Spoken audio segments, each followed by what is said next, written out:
मरने के बाद आत्मा कहाँ जाती है? क्या उसका रास्ता कोई रोकता है? गरुड़ पुराण में इसका जिक्र मिलता है और वहाँ आत्मा के मार्ग को रोकने वाला एक कुत्ता होता है।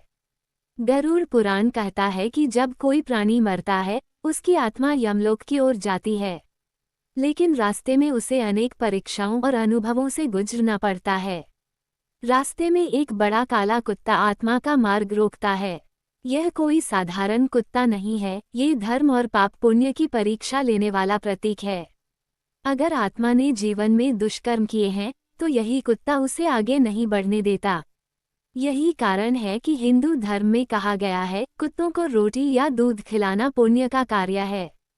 ये कर्म मरने के बाद आत्मा की रक्षा करता है। कुत्ता केवल एक जानवर नहीं, आत्मा के मार्ग का पहरेदार भी है। ये रहस्य हमें सिखाता है कि जीवन में हम कैसे कर्म करें ताकि हमारी आत्मा की यात्रा शांत और सुरक्षित हो। भारतीय परंपराओं में माना जाता है कि अगर एक काला कुत्ता रात को घर के बाहर भौंके या चीखे, तो वो मृत्यु का संकेत हो सकता है। मृत्यु के बाद आत्मा अपने शरीर के पास भटकती है। उसे कुछ समझ नहीं आता, लेकिन एक काला कुत्ता उसके पास आता है उसे रास्ता दिखाने। अच्छे कर्मों वाले व्यक्ति को पितरों का दर्शन होता है। वही कुत्ता उन तक पहुंचता है एक पुल के रूप में। आखिरकार आत्मा यमलोक के द्वार तक पहुंचती है जहां चित्रगुप्त कर्मों का हिसाब लिखते हैं। कुत्ता अब उसका अंतिम साथी बन चुका होता है। कर्म के अनुसार आत्मा को पुनर्जन्म मिलता है। वही कुत्ता नए घर के बाहर फिर से दिखता है जैसे पुराना साथी।